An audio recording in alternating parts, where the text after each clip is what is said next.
Muy buenos días, muy buenas tardes, muy buenas noches. Te habla el pastor Carlos Betancourt de la iglesia Brainer Baptist Church. Estamos contentos de que hayas sintonizado nuestro canal, pero queremos recomendarte a que busques una iglesia donde puedas crecer tú y tu familia en una forma saludable. Bendiciones. Hasta pronto.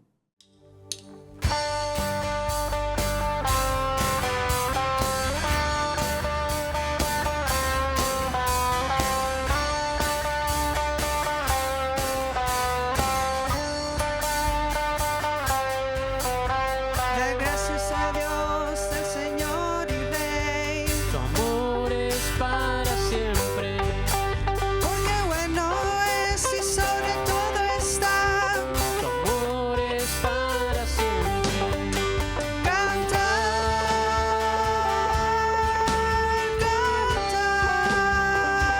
cantar. Su brazo fuerte extendido está. Tu amor es para siempre. Por la vida que ha vuelto a nacer. Tu amor es para siempre.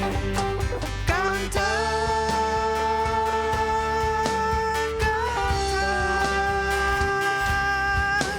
cantar, Cantar, cantar por siempre. por siempre Dios es fuerte, por siempre Dios es fiel, por siempre con nosotros, por siempre y siempre, por siempre Dios es fuerte, por siempre Dios es fiel, por siempre con nosotros, por siempre y siempre.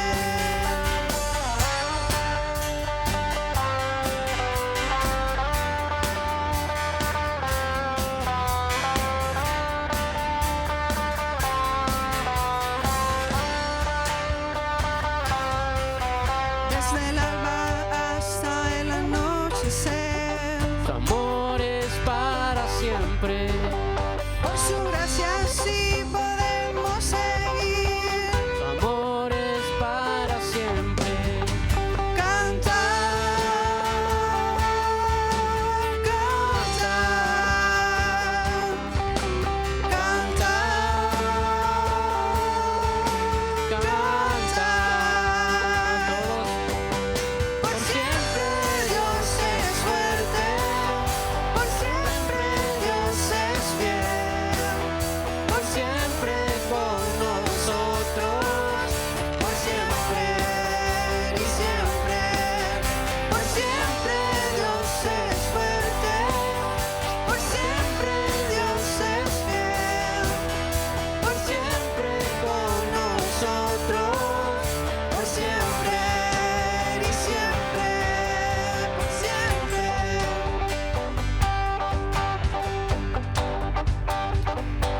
Yo quisiera que repitáramos todos juntos. Como les digo, no tengas pena ni tengas miedo. Vamos a cantar por siempre. Su amor es para siempre, Todos. su amor es para siempre, Dilo. su amor es para siempre, Su amor es para siempre. Su amor es para siempre. Su amor es para siempre. siempre. Cantar,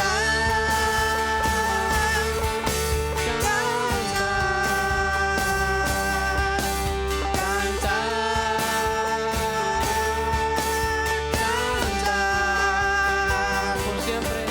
por siempre Dios es fuerte, por siempre Dios es fiel, por siempre con nosotros, por siempre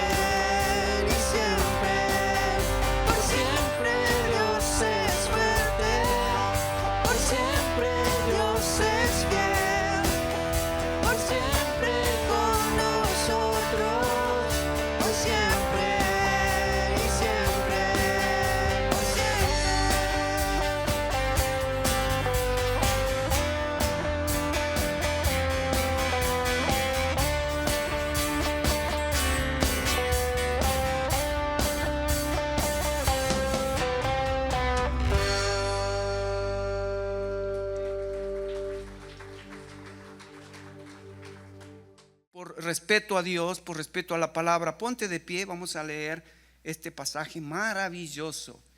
Y espero esta mañana, tengo algo muy fresco que el Señor seguramente va a traer a tu corazón, a tu mente, para poder seguir avanzando en nuestra vida espiritual. Vamos a leer desde el versículo 1, sígueme por favor con tus ojos, y vamos a leer desde el 1 al 4, donde vamos a estar estudiando esta mañana un poquito lo que es y lo que fue el inicio de la iglesia. Dice Hechos capítulo 2, verso 1, cuando llegó el día de Pentecostés, estaban todos unánimes juntos. Sería bueno que subrayes en tu Biblia esa palabra, unánimes juntos. Vas a ver que se repite muchas veces en el libro de los Hechos. En el libro de los Hechos, los hermanos estaban unánimes juntos. Qué lindo. Ayer los hermanos estaban unánimes juntos. Los que estaban, pero los que no. Versículo 2.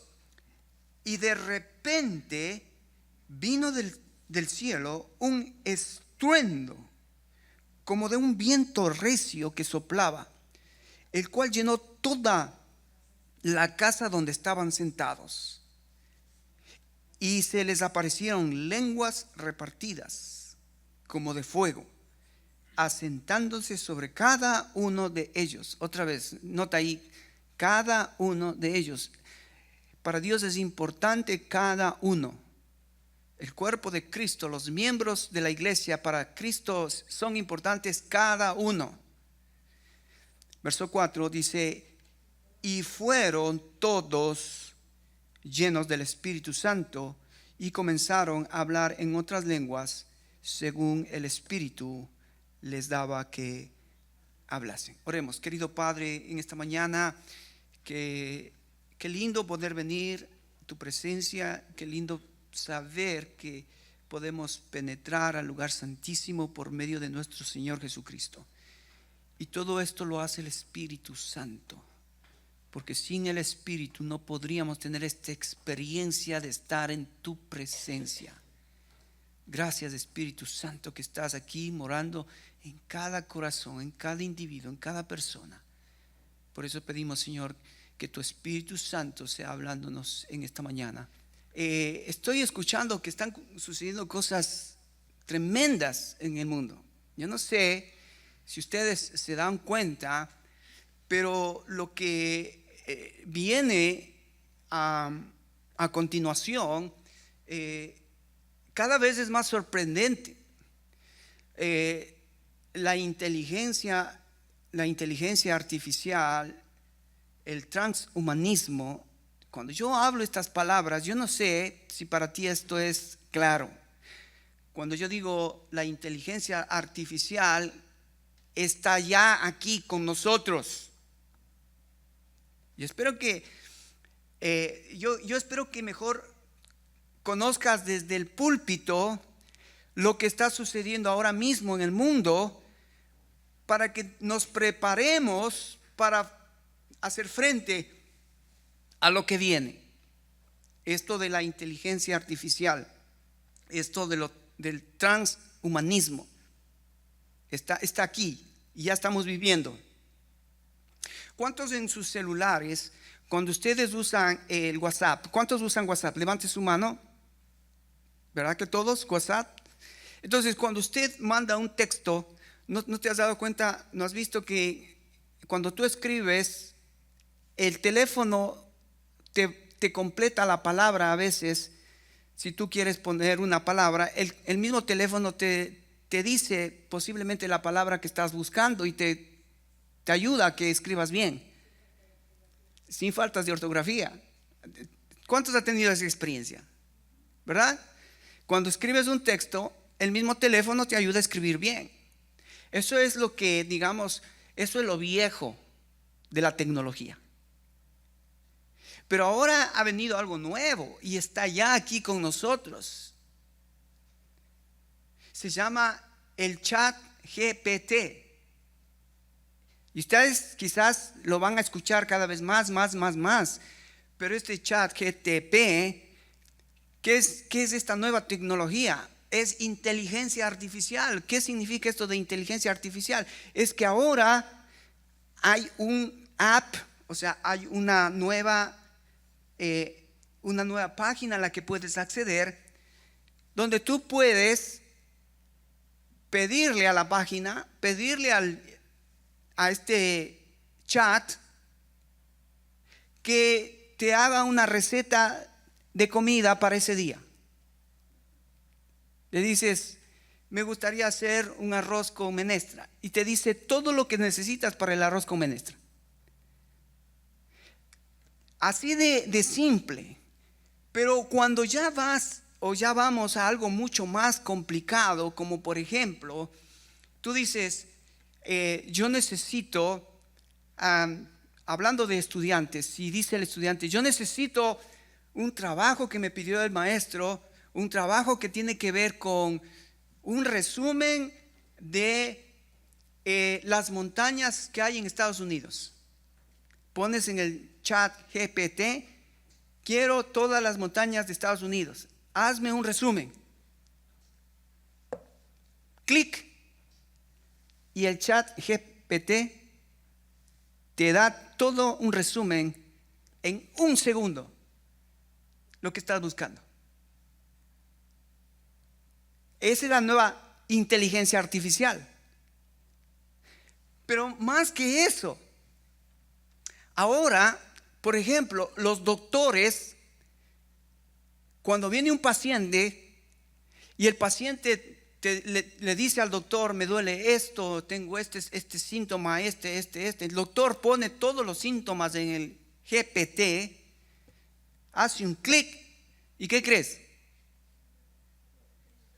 La inteligencia artificial te explica todo lo que necesitas hacer para tu enfermedad. Estamos ya en la inteligencia artificial, hermanos. Y quizás si vamos más profundo, estoy escuchando que ahora los abogados, para solucionar un caso difícil, ellos simplemente ponen información en el chat, en este GPT, ponen toda la información, un clic, y tienen toda la información cómo resolver el caso del cliente en un segundo. Estamos en las puertas no sé de qué. No sé de qué, y ni se diga de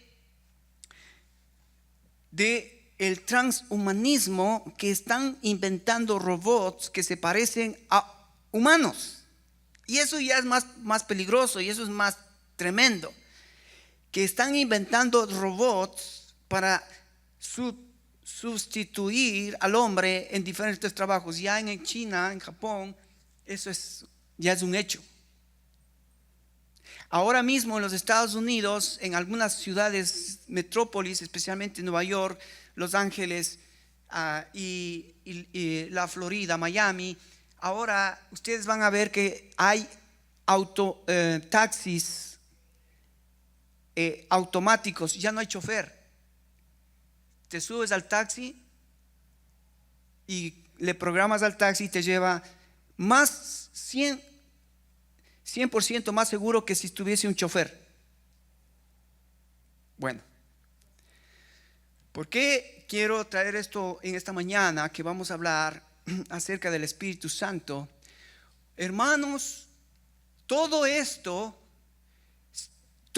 movimiento tecnológico, ¿a dónde nos está llevando? ¿A dónde está llevando la humanidad? Es a prescindir de Dios y del Espíritu Santo. Va a llegar un punto en que el hombre va a decir, no necesitamos a Dios, no necesitamos al Espíritu Santo de Dios. De hecho, en la primera revolución industrial, la consecuencia de la primera revolución industrial que tuvimos en el mundo, un hombre llamado Nietzsche escribió un libro que dijo que él aseguró que él podía defender, que él podía argumentar que Dios ha muerto. Nietzsche escribió un libro que dijo Dios ha muerto. Ahora la revolución tecnológica, seguramente vamos a llegar a escuchar, lo que vamos a escuchar es, ya no necesitamos de Dios, porque la tecnología va a ser el Dios. El Dios de esta humanidad va a ser la tecnología. Estoy trayendo estas cosas que estamos viviendo, que quizás no has escuchado, pero esto está sucediendo ahora mismo. Inteligencia artificial a través de nuevos programas tecnológicos. Ahora, cuando nosotros venimos al libro de los Hechos, nosotros podemos encontrarnos con una iglesia naciente. ¿Cómo es que la iglesia naciente pudo tener éxito en sus comienzos? ¿Cómo? Bueno, la única cosa que ellos tenían en ese momento era un mensaje. ¿Cuál era el mensaje que ellos tenían, hermanos? ¿Se acuerdan lo que Jesucristo les dijo? En Hechos capítulo 1, versículo 5, ven conmigo, Hechos 1:5. Abre tu Biblia porque yo quiero que me sigas y veamos lo que el Espíritu Santo nos está diciendo ahora mismo para la iglesia. Hechos 1:5 dice: porque Juan ciertamente bautizó con agua, mas vosotros seréis bautizados con el Espíritu Santo dentro de no muchos días. Aquí el Espíritu Santo nos está preparando a la iglesia de los hermanos nuevos que comenzaban, preparándoles en su mente lo que Jesucristo ya les había dicho anteriormente. ¿Qué les había dicho Jesucristo? Es necesario que yo me vaya, porque si yo no me voy, no vendrá el Espíritu Santo. Entonces la iglesia, los hermanos que estaban en ese momento, estaban esperando ese momento, esa promesa, ese acontecimiento, la venida del Espíritu Santo. Y fíjate el versículo 8. Ya el Espíritu Santo les estaba preparando que iban a recibir el Espíritu Santo, iban a ser bautizados en el Espíritu Santo. Pero ¿para qué? ¿Para qué? Fíjate el versículo 8, dice: pero recibiréis poder, ¿cuándo? Cuando haya venido sobre vosotros el Espíritu Santo. ¿Y para qué ellos necesitaban el Espíritu Santo? Y está ahí. Lucas está diciéndonos la razón por la venida del Espíritu Santo. Dice: y me seréis testigos en Jerusalén, en Judea, en Samaria y hasta lo último de la tierra. ¿Cuál es el propósito de la venida del Espíritu Santo para la iglesia en ese momento? Ser testigos. No podrían haber sobrevivido los cristianos primitivos de la primera iglesia, no podrían haber sobrevivido sin la ayuda, sin el poder, sin la presencia del Espíritu Santo en sus vidas.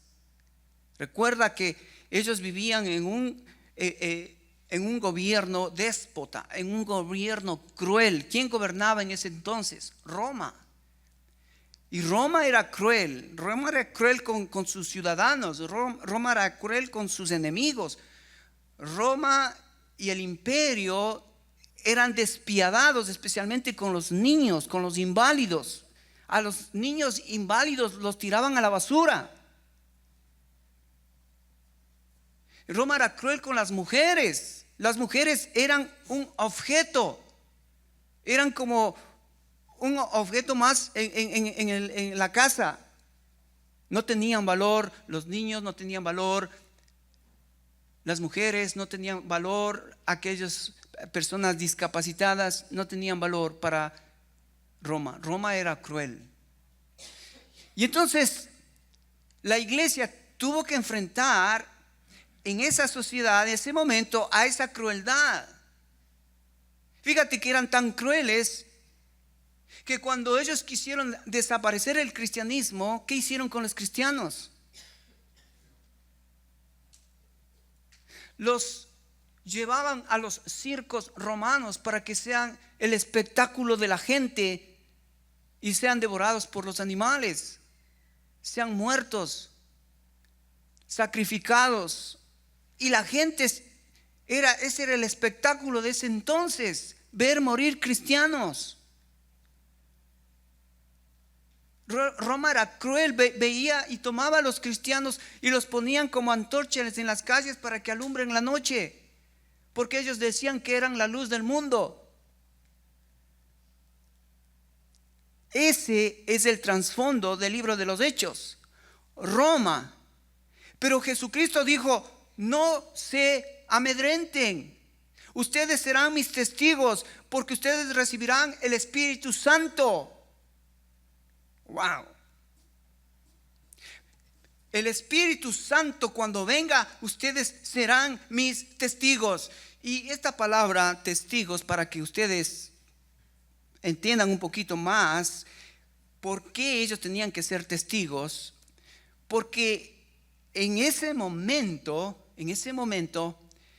Roma usaba casi un mismo lenguaje que usaba la Biblia. Por ejemplo, Roma usaba el evangelio no como nosotros lo usamos. Para nosotros, ¿qué es el evangelio, hermanos?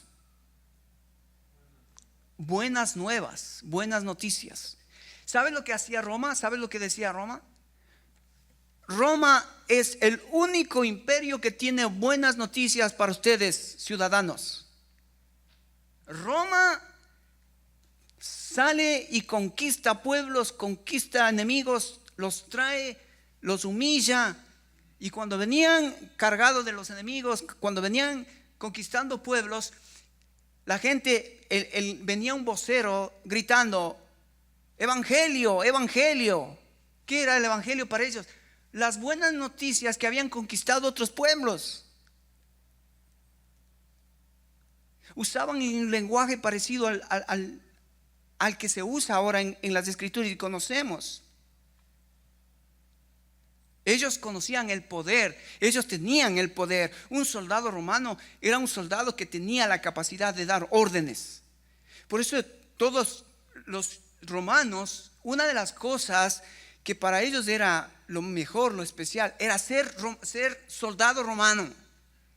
¿Sabes por qué? Porque les pagaban mejor, les trataban mejor, tenían más derechos que el simple ciudadano romano común. Así que ellos sabían lo que era tener poder económico, político, social. Ellos sabían, por eso querían ser romanos y querían ser especialmente parte de la milicia, soldados del imperio romano. Ellos tenían el poder. Ese es el trasfondo al que la iglesia primitiva tiene que enfrentarse.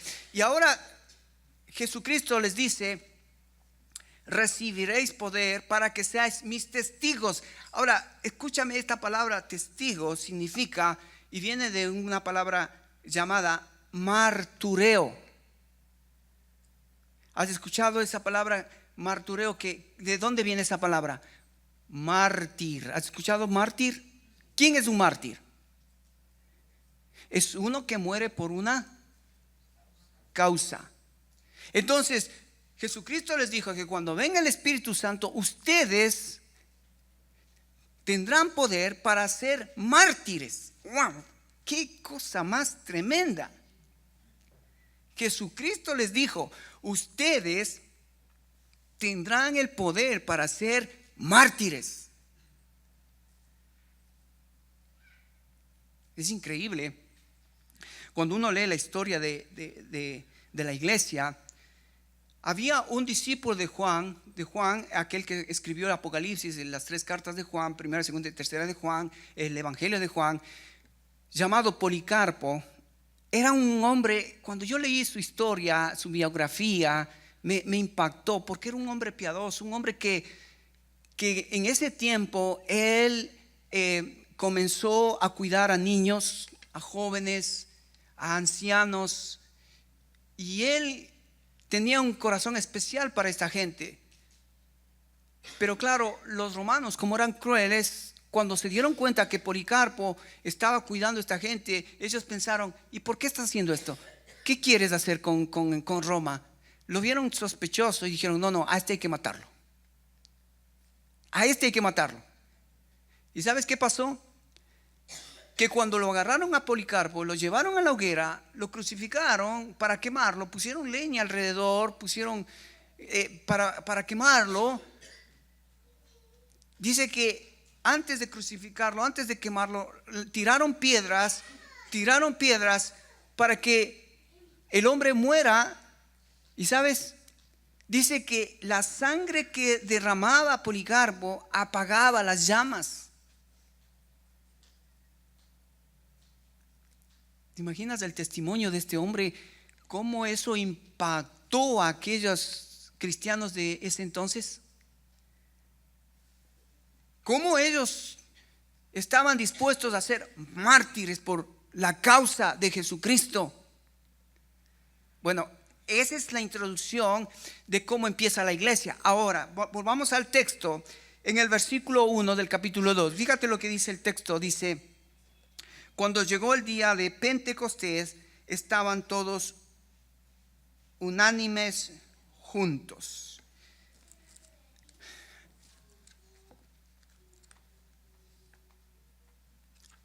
Fíjate qué interesante que aquí menciona una fiesta de los judíos. ¿Cuál fiesta? La fiesta de Pentecostés. ¿Qué era la fiesta de Pentecostés? La fiesta de Pentecostés era una fiesta que los judíos lo habían comenzado en el Antiguo Testamento. Había 3 fiestas importantes en el pueblo de Israel. ¿Cuáles eran las 3 fiestas importantes? Primero, la Pascua. Repite conmigo, la Pascua. Segundo, las primicias. Repite conmigo, las primicias. Y tercero, Pentecostés. Repite, Pentecostés. Ok, repite, Pascua, primicias y Pentecostés. Ahora, ¿por qué es importante esto, hermanos? ¿Por qué es importante esto? Porque el texto dice, cuando llegó el día de Pentecostés, o sea, en el plan de Dios tenía que haber un día especial donde iba a suceder algo especial. Pero, ¿qué era ese algo especial? Fíjate que cuando hablamos de la Pascua, ¿de qué recordamos la Pascua? ¿Qué nos recuerda la Pascua? En el Antiguo Testamento, ¿cuándo empieza la Pascua? Cuando Dios le dice a Moisés que sacrifique un cordero para que ponga la sangre en el dintel de las puertas para que el ángel de la muerte no termine la vida de ningún niño judío, sino solamente de los egipcios. Entonces la Pascua era recordar del cordero que fue sacrificado para que Israel pueda salir de Egipto. Entonces, ese cordero, ¿a quién nos representa? ¿A quién representa? ¿A quién representa el cordero de la Pascua? Cristo.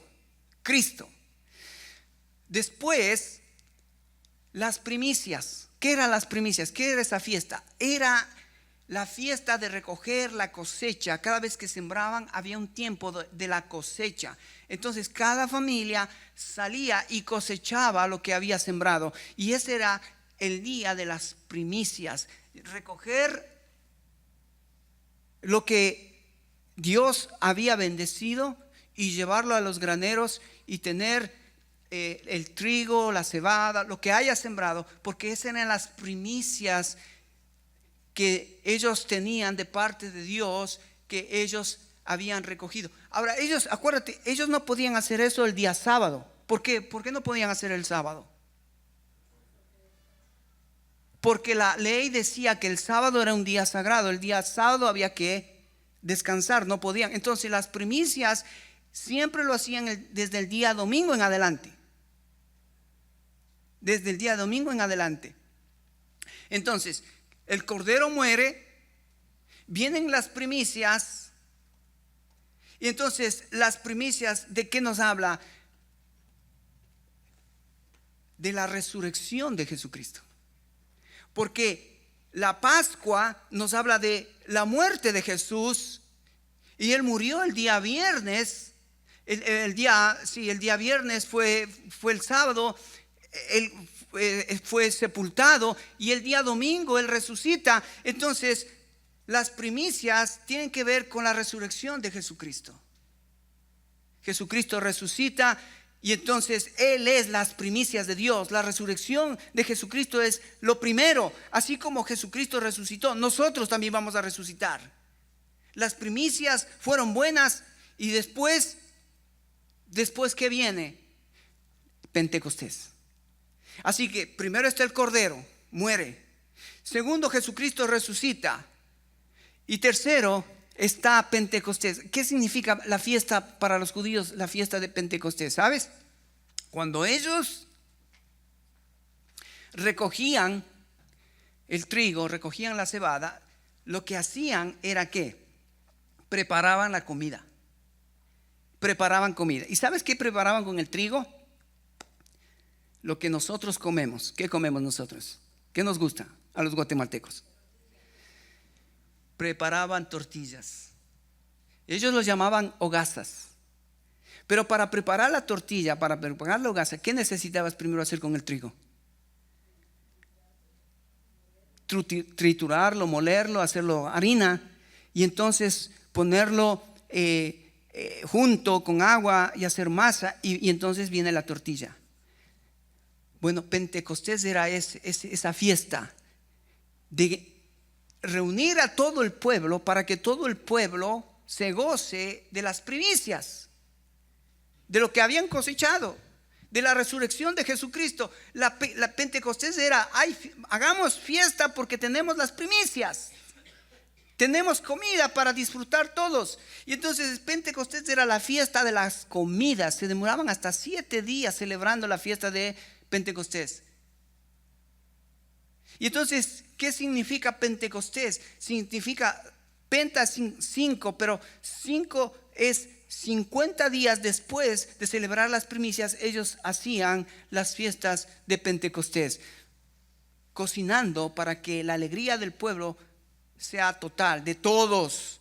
Y eso es lo que celebraban los judíos, que daban gracias a Dios de que Él había muerto, había resucitado, y ahora ellos estaban juntos celebrando la muerte, la resurrección de Jesucristo. Pentecostés es eso, celebrar la unión del pueblo, celebrando la resurrección de Jesucristo. Él está vivo, hermanos.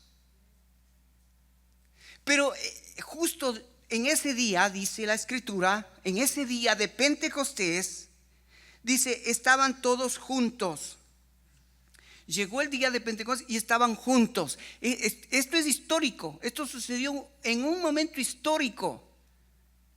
Después que Jesucristo ascendió al cielo,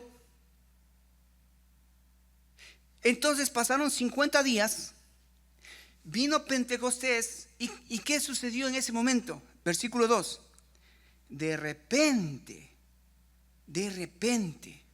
Esta es una palabra interesante, porque fíjate que no dice el texto que los hermanos estaban orando, no dice el texto que los hermanos estaban ayunando, que los hermanos estaban haciendo algún tipo de actividad religiosa. Estaban juntos, estaban unánimes. Y dice que cuando esto estaba pasando, de repente, o sea, fíjate que esto es maravilloso, porque en los planes y los propósitos de Dios no es algo que tenga que ver la mano del hombre. No es porque nosotros aquí vamos a cantar bien, vamos a ofrendar mejor, vamos a hacer las cosas mejor, es que va a venir la bendición. Dios, cuando ve un pueblo que está juntos esperando que Dios haga algo extraordinario, Él lo va a hacer. No depende de nosotros, depende de Él.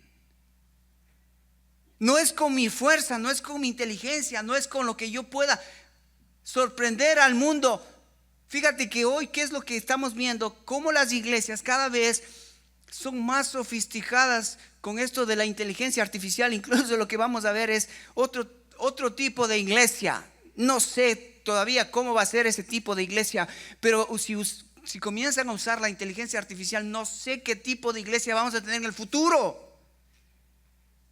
Pero lo único que la Biblia nos dice y nos enseña es que para que haya una iglesia se necesita Pentecostés. Significa la venida del Espíritu Santo a la vida de cada individuo.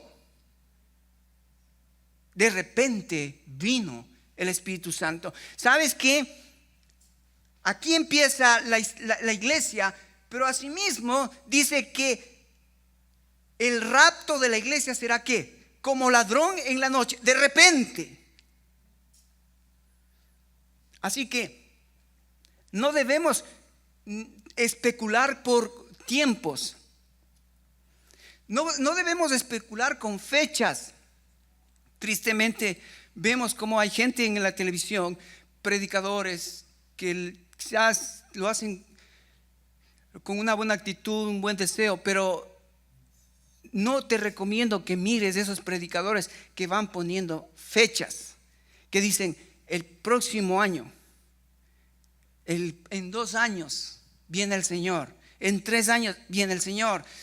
Cuidado, porque Pedro dice, capítulo 3, que para el Señor un año es como 1000 días.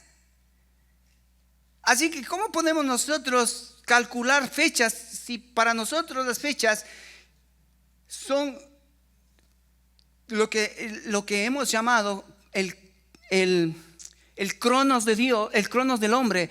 Nosotros cronometramos el tiempo. Tenemos horas, minutos, segundos, días, meses, semanas. Cronometramos el tiempo. Pero Dios no tiene un cronos. Dios tiene un kairos. Kairos significa un tiempo eterno. Dios se maneja con la eternidad, porque Dios es eterno en el pasado, en el futuro. Para el presente, para Dios es un Dios eterno. Él ya sabía lo que va a pasar ahora. Él ya sabe lo que va a pasar con la inteligencia artificial. Entonces el versículo 2 dice: de repente vino del cielo un estruendo como de un viento recio que soplaba, el cual llenó toda la casa donde estaban sentados. El cual llenó toda la casa donde estaban sentados. Fíjate qué interesante que ellos estaban juntos esperando la promesa, y en ese momento dice: vino del cielo un estruendo como de viento. ¿De dónde vino ese estruendo? Del cielo. Dios, en sus planes eternos, Él designó ese día de Pentecostés que sucediera algo. Ahora, no te pierdas, aquí hay dos cosas importantes. La primera, dice que ese viento recio que soplaba, el cual llenó toda la casa donde estaban sentados. Ahora, ellos estaban seguramente reunidos. Hubo esta experiencia para ellos, que ellos, sin darse cuenta, desde el cielo sucede algo extraordinario. Dios cumple la promesa que Jesucristo había dicho. ¿Qué era la promesa? No os dejaré huérfanos, enviaré el Espíritu Santo. Uno que no estará con vosotros, sino que estará en vosotros. Y eso hablamos la semana pasada, que la primer cosa que sucede en la experiencia de la salvación es la morada del Espíritu Santo en mi espíritu. Y eso es importante entenderlo, porque el Espíritu no vino a tu alma, a tu cuerpo, vino a tu espíritu. Y eso es importante porque cuando el Espíritu Santo es vivificado en tu espíritu, cuando tu espíritu se une al Espíritu Santo de Dios, sucede algo extraordinario que se llama la regeneración, el nuevo nacimiento. ¿Y qué es lo que sucede en el nuevo nacimiento? Es que el Espíritu Santo comienza a despertar tu conciencia. Y fíjate que tu conciencia no es lo mismo que tu mente. La mente está en el alma, pero la conciencia está en el espíritu. Yo sé que quizás estas palabras que te estoy diciendo para ti quizás son nuevas, pero tú tienes que comenzar a entenderlas. ¿Por qué te digo esto? Porque mucha gente está en la iglesia simplemente entendiendo lo que te estoy diciendo, lo que el pastor está diciendo en el alma. Están entendiendo mentalmente. Pero para entender a Dios y sus planes, sus propósitos, su voluntad, hay que entender espiritualmente. Te voy a repetir.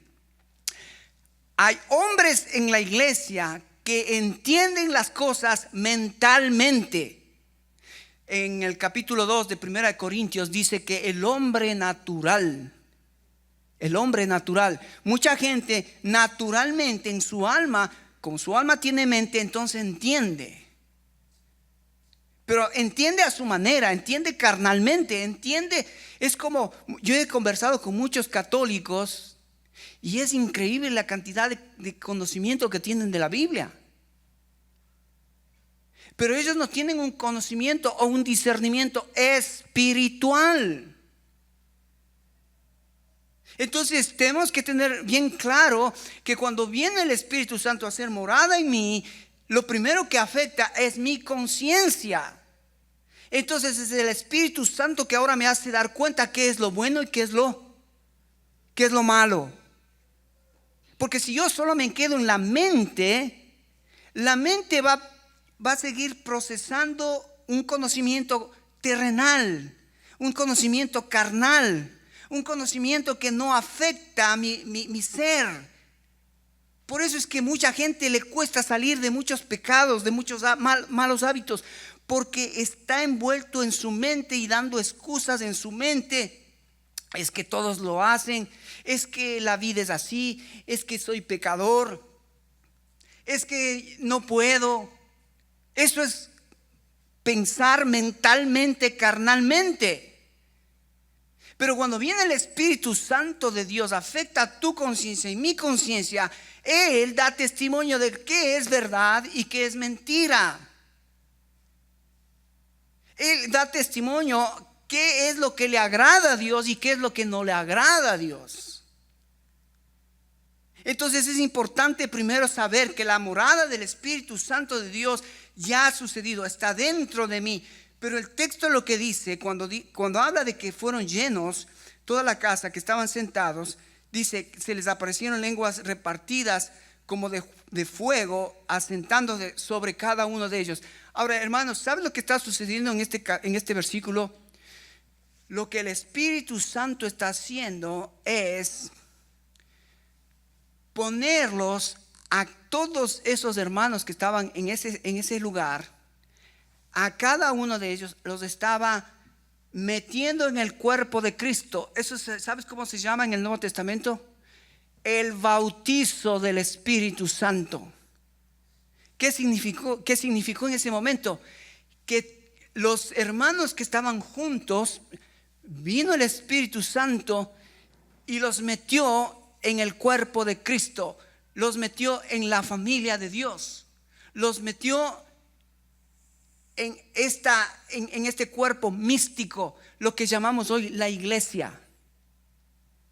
Entonces la iglesia comienza en Pentecostés, cuando el Espíritu Santo viene y los hace unos a todos. Ahora son uno. Y eso es lo que hace el Espíritu Santo. Toma a cada creyente y lo mete en el cuerpo de Cristo, en la verdadera iglesia de Jesucristo, y nos hace uno. Ya no hay judío, ya no hay gentil, ya no hay hombre, ya no hay mujer. Todos somos uno en Cristo. Eso es el bautizo del Espíritu Santo. Y Pablo lo aclara en 1 Corintios capítulo 12 versículo 13, que dice que fuimos bautizados en un cuerpo. Y ese cuerpo entonces ahora lo conocemos como iglesia. Y cuando te digo iglesia, no te estoy hablando de la iglesia bautista, de la iglesia católica, de la iglesia mormona. Cuando habla de iglesia, el Nuevo Testamento está hablando de la persona que fue metida en el cuerpo de Cristo. Esto es maravilloso. Estás metido en el cuerpo de Cristo, en la verdadera iglesia. No en la iglesia física, no en una iglesia de paredes.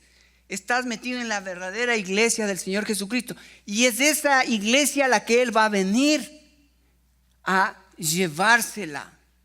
Es esa iglesia la que está metida en el cuerpo de Cristo, la que goza del Espíritu Santo de Dios, la presencia de Dios en el individuo. Entonces, primero sucede el bautizo del Espíritu Santo. Y fíjate que aquí no habla de agua. Aquí no ves que habla de agua. Entonces, ¿a qué bautizo se refiere? Fíjate en el versículo 1:5 dice, porque Juan ciertamente bautizó con agua. Ese era un bautizo. Mas vosotros seréis bautizados con el Espíritu Santo. Ese es otro bautizo. Entonces, ¿de qué bautizo habla? Del bautizo de ser metidos en el cuerpo de Cristo. Es maravilloso cómo Dios tenía planificado en un día. De repente iba a suceder algo extraordinario, algo maravilloso. En un día, de repente, en el tiempo de Dios, en el plan de Dios. ¿Recuerdas cuando Jesucristo vino? Dice la Biblia en Gálatas 4:4, en el cumplimiento de los tiempos. Dios envió a su Hijo. No antes, no después. Él tiene sus planes, Él tiene sus propósitos en el tiempo de Él. Eso es maravilloso. Ok, entonces lo que primero vemos ahí es Dios en sus planes tomando al Espíritu Santo y metiéndoles en el cuerpo de Cristo a esos hombres que estaban ahí en ese lugar. Los hizo unos. Ahí se cumple Juan capítulo 17. ¿Recuerdas cuando Jesucristo oró en Juan 17? La oración de Él fue: Padre, que ellos sean uno, así como tú y yo somos uno. ¿Qué es lo que sucedió aquí cuando recibieron el Espíritu Santo? Cuando vino el Espíritu Santo, cuando ellos estaban ahí sentados esperando al Espíritu Santo, allí fueron uno. Ahí el Espíritu Santo los unificó en un cuerpo. Jesucristo vino a morir por esa iglesia que Él iba a unificar, a hacerla una. Y Él ha venido haciéndolo a través, desde ese momento, desde ese día de Pentecostés hasta nuestros días. Aquellos que aceptan a Cristo, los mete en el cuerpo de Cristo y los unifica. Por eso es que esto de iglesias bautistas, presbiterianas, luteranas, católicas, esto es invención humana. Los hombres han puesto apellidos, pero la iglesia no tiene apellido. La iglesia es del Espíritu. La iglesia es del Señor Jesucristo. Él dijo: yo edificaré mi iglesia. ¿Cuál? ¿La bautista? ¿La católica? ¿Cuál? La iglesia que está metida en su cuerpo. Y te digo, probablemente dentro de la iglesia católica hay verdaderas iglesias. Dios tiene gente, Dios tiene pueblo alrededor del mundo, donde hay un hombre, una mujer que se arrepintieron y aceptaron a Cristo como su Salvador. La morada del Espíritu Santo viene y te bautiza en el Espíritu Santo. Amén. No te pierdas, este evento es maravilloso. Sucedió una vez. Esto no es experimental, esto es algo que sucedió. Ellos ni siquiera seguramente lo entendieron en ese momento. Esto no fue experimental. Es como, déjame te digo esto, para que vayas pensando y mires el valor que tiene el ser metido en el Espíritu Santo, que no es algo experimental, es algo que sucedió. Cuando la Biblia dice que tú fuiste justificado, ¿cuándo fuiste justificado? Es un término que tiene que ver con algo que sucedió delante de la presencia de Dios. Eso sucedió cuando acepté a Cristo, soy justificado. Eso es lo que dice la Biblia. No es algo que tengo que yo sentirlo, experimentarlo. No, es algo, un suceso. Cuando dice la Biblia que somos adoptados hijos suyos, es un suceso, es un acontecimiento. No puedo yo eso experimentarlo, no puedo yo eso llegarlo o sea, no puedo dar una explicación. Eso es lo que dice la Biblia. Aquellos que hemos sido, aquellos que aceptamos a Cristo, somos justificados, somos adoptados, somos hijos de Dios. Es algo que Dios dice que en la Biblia. No puedo yo eso experimentarlo, simplemente creerlo. Tengo que creerlo porque eso es lo que sucedió. Es como nuestros hijos se graduaron recientemente. Y eso sucede una vez. Ahora, posiblemente si sigues estudiando te vas a graduar de otra cosa, pero la graduación que tuviste, el momento en que terminaste el colegio, es una vez. Sucedió, ya eres bachiller, ya terminaste una tarea, una carrera. No necesitas experimentarlo porque ya eso sucedió. No necesitas experimentarlo otra vez. Ya sucedió que un día te graduaste y eres bachiller. Asimismo, el ser bautizado en el Espíritu Santo sucede una vez en la vida cristiana. ¿Y cuándo sucede? Cuando yo acepté a Cristo como mi Salvador. Cuando el Espíritu Santo vino a ser morada en mi vida. Jesucristo tomó al Espíritu Santo y me metió en la verdadera iglesia del Señor Jesucristo. Amén. Bien, espero que si no entendiste, vayas esta semana al YouTube, tomes el mensaje y repites y nuevamente lo veas. Pero fíjate, versículo 4. Una vez que han sido metidos en el Espíritu Santo, una vez que han sido bautizados en la verdadera iglesia, ¿qué sucede con ellos? Mira, versículo 4. Y fueron todos ¿qué? Llenos del Espíritu Santo y comenzaron a hablar en otras lenguas según el Espíritu les daba que hablasen. Wow. Aquí hay otra enseñanza sobre el Espíritu Santo. Ya no es el bautizo del Espíritu Santo. Ahora es ¿qué? La llenura del Espíritu Santo. Y esas dos cosas son totalmente diferentes. El bautizo sucede una vez y para siempre, no hay repetición. La llenura del Espíritu Santo en la vida cristiana es una experiencia continua. Hoy puedes estar lleno del Espíritu Santo, mañana puedes estar lleno de la carne. Hoy puedes dejarte ser gobernado por el Espíritu Santo, mañana tu carne puede estar gobernándote. Pero ¿te acuerdas para qué? ¿Cuál era el propósito de la venida del Espíritu Santo? En Hechos 1:8, recibiréis poder cuando haya venido sobre vosotros el Espíritu Santo y me seréis ¿qué? Testigos. Ese era el punto, que ellos necesitaban ahora tener una experiencia con el Espíritu Santo de ser llenos cada día, porque ellos iban a ser mártires, testigos, y necesitaban la llenura del Espíritu Santo. Necesitaban siempre dejarse controlar por el Espíritu Santo. Imagínate un cristiano, y llegaba el romano y le decía: tú estás blasfemando al César. Le preguntaban: ¿quién es el César? ¿Quién es tu rey? ¿Quién es tu rey?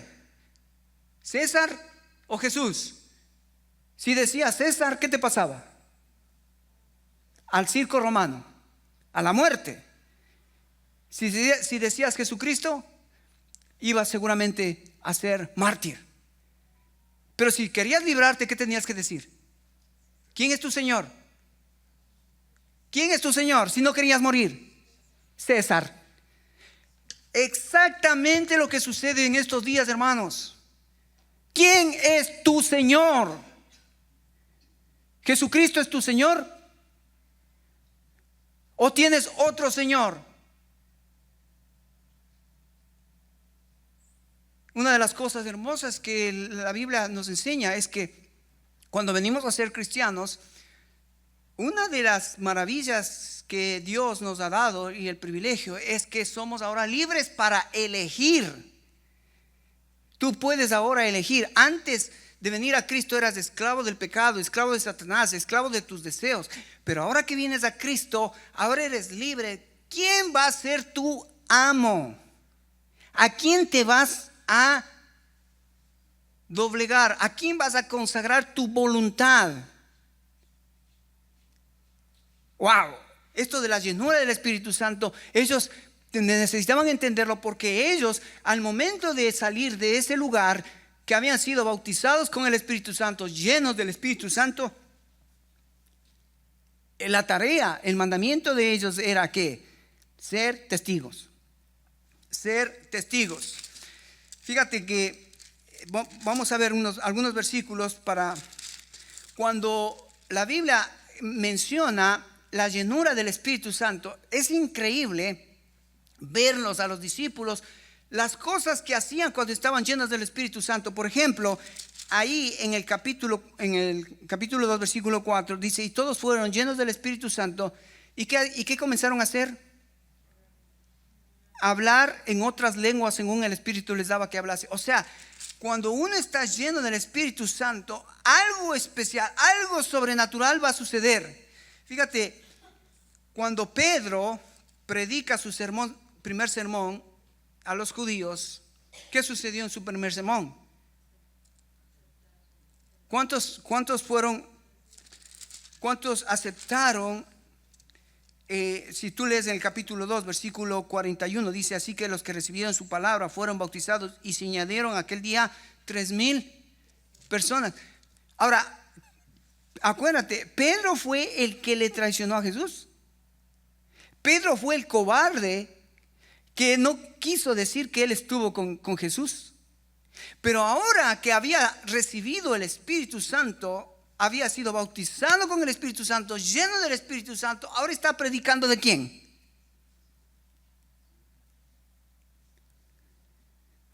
Eso es lo que hace la llenura. Hace cosas extraordinarias que pasan en tu vida, algo que tú humanamente, carnalmente no podrías hacerlo. Y entonces Pedro predica y se convierten 3,000. En el capítulo 4, otra vez predica, versículo 4, dice: pero muchos de aquellos habían oído la palabra y creyeron, y el número de los varones era como 5,000. O sea, te das cuenta cómo Pedro, lleno del Espíritu Santo, cuando él predicaba, algo sucedía. Algo pasaba, algo espectacular, algo maravilloso pasaba.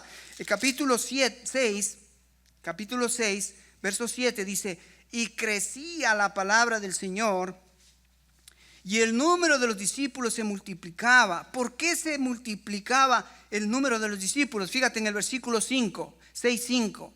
Dice: agradó la propuesta de toda la multitud, y eligieron a Esteban, varón lleno de fe y del Espíritu Santo. Y todos esos diáconos estaban llenos del Espíritu Santo, y cuando predicaban la palabra, dice que la palabra crecía, la palabra se multiplicaba. ¿Por qué estaba sucediendo esto? La presencia del Espíritu Santo de Dios en las personas, en los discípulos del Señor Jesucristo, hacía que lo que ellos hacían era fuera de lo natural, fuera de lo común. Era el dominio del Espíritu Santo en la vida de ellos. Más adelante, en el capítulo 9, hablando de la conversión de Pablo, fíjate, Pablo se convierte y envía a Dios a un discípulo, Ananías, para que hable con Pablo, y le dice, versículo 17, 9:17: y fue entonces Ananías y entró a la casa, y poniendo sobre él las manos, dijo: hermano Saulo, el Señor Jesús, que se te apareció en el camino por donde venías, me ha enviado para que recibas de vista y seas ¿qué? Lleno del Espíritu Santo. Y si él iba a ser lleno del Espíritu Santo, algo tendría que suceder más adelante. Fíjate en el versículo 20 lo que pasa. Cuando Pablo es visitado por Ananías, le dice que ahora tiene el Espíritu Santo, es lleno del Espíritu Santo. ¿Y qué pasa enseguida? Verso 20, enseguida predicaba a Cristo en las sinagogas. ¿Ves? La presencia del Espíritu Santo en la vida de los discípulos hacía que sucedan cosas extraordinarias.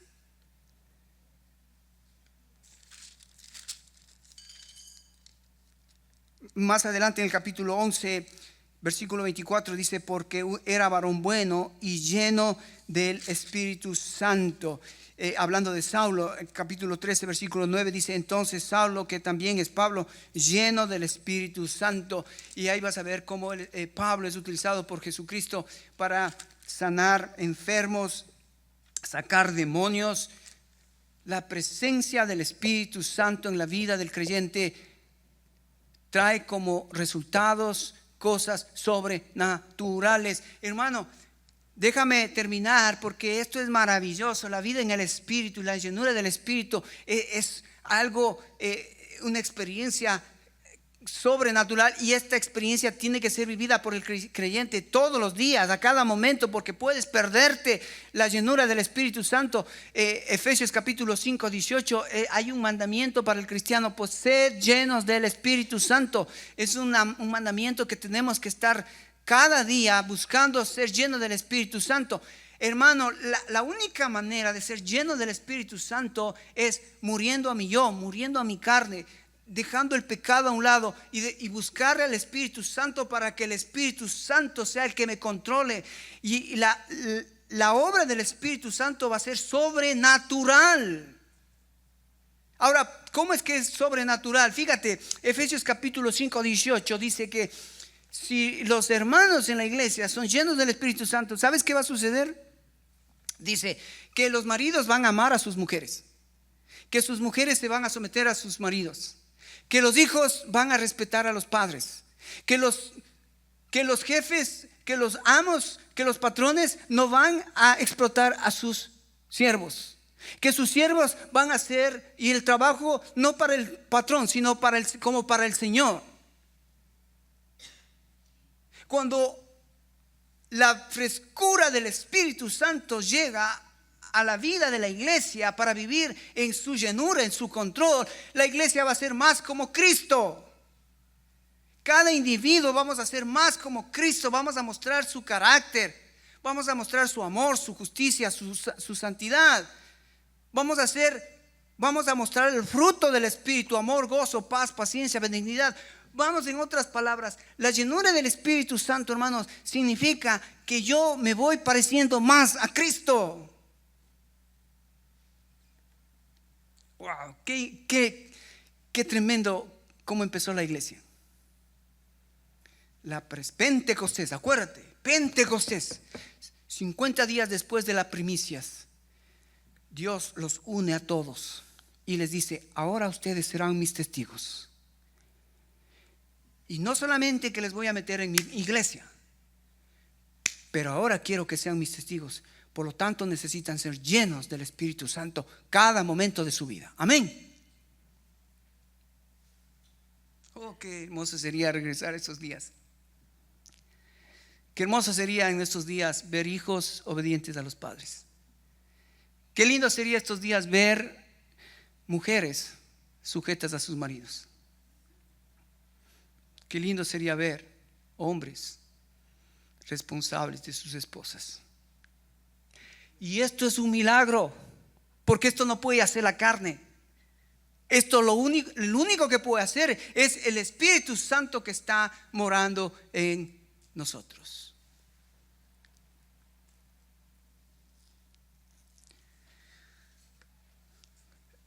La iglesia empezó en Pentecostés. Jesucristo dijo: yo edificaré mi iglesia. ¿Sabes lo que está haciendo ahora mismo en tu vida y en mi vida? ¿Sabes lo que está haciendo Jesucristo? Te está dando la oportunidad que te parezcas más a Cristo. Porque sabes, un día Jesucristo vendrá, llevará su iglesia, quitará del mundo esta iglesia, su iglesia, y nos iremos con Él. Y se terminará la iglesia. Porque será la iglesia, la esposa de Cristo, la que regresará con Él a la era milenial, a reinar con Él por 1000 años. Hermano, esta es una historia maravillosa. Este solamente tendría que estar en la mente de Dios. Solo Dios pudo haber inventado esta historia maravillosa. No hay una historia más espectacular que Dios haya amado a este mundo pecador, que haya enviado a su Hijo para que su Hijo sea la base de todas las bendiciones espirituales que tenemos en Él. Jesucristo es el que de su costado hizo que la iglesia pueda nacer, así como cuando Adán fue creado por Dios, de su costado salió Eva, así mismo Jesucristo de su costado, cuando Él murió, la iglesia pudo dar vida para que la iglesia ahora sea la esposa de Jesucristo. Y por eso es que la iglesia con el Espíritu Santo, dice Apocalipsis capítulo 22, la iglesia y el Espíritu Santo dicen: ven, Señor, tu iglesia, tu esposa, tu novia te espera. Igual que el Espíritu Santo está anhelando y deseando ese momento. Amén, hermanos. Bueno, yo espero que tú también estés metido en esta historia de amor maravillosa, que es esta historia de redención de parte de Dios. Cierra tus ojos.